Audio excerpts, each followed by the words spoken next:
Et si tout ce que nous percevons comme passé, présent et futur existait simultanément? Imaginez un instant, le temps n'est pas un fleuve qui s'écoule, mais un océan immobile.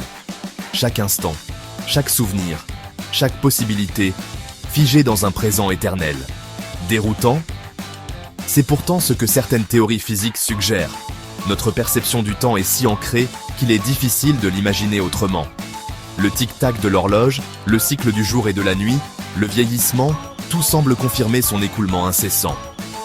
Mais la science, et particulièrement la physique moderne, nous invite à reconsidérer cette évidence. Et si cette sensation d'écoulement n'était qu'une illusion, un produit de notre conscience? Et si le temps, loin d'être absolu et universel, était malléable, relatif, voire inexistant? Accrochez-vous, nous entrons dans le monde fascinant et déroutant de la physique moderne. La théorie de la relativité d'Einstein a révolutionné notre compréhension du temps. L'une de ses révélations les plus étonnantes est que le temps n'est pas absolu.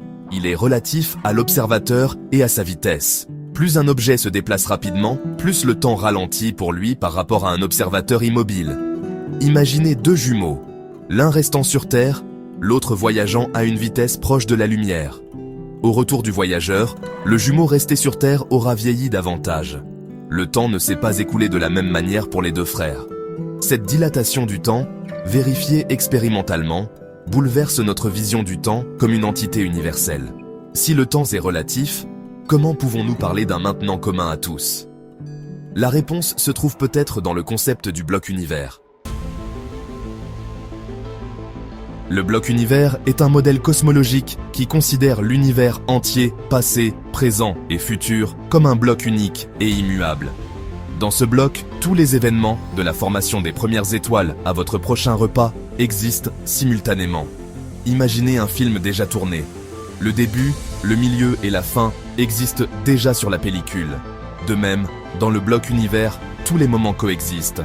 Notre perception du temps qui passe serait alors comparable à un projecteur qui éclaire une image à la fois, créant l'illusion du mouvement. Difficile à concevoir? Certes. Mais cette vision permet de réconcilier la relativité du temps avec l'idée d'un univers cohérent. Si le bloc-univers est statique, comment expliquer alors la flèche du temps? Ce sentiment que le temps s'écoule du passé vers le futur. Section 4. Entropie et flèche du temps. L'entropie pourrait être la clé pour comprendre la flèche du temps. En thermodynamique, l'entropie est une mesure du désordre d'un système.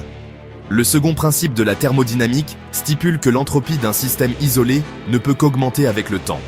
Autrement dit, l'univers tend naturellement vers un état de désordre croissant. C'est cette augmentation de l'entropie qui pourrait expliquer notre perception du temps qui passe. Nous percevons le temps comme allant du passé, plus ordonné, vers le futur, plus désordonné.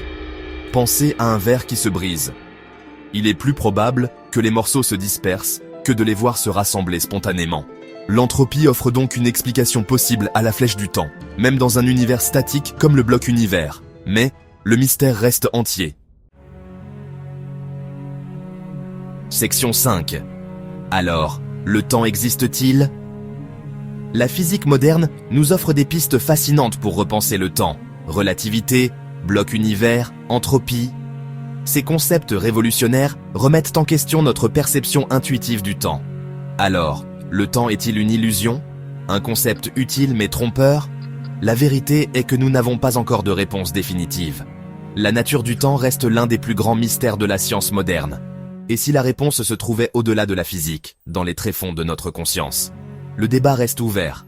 Et vous, qu'en pensez-vous?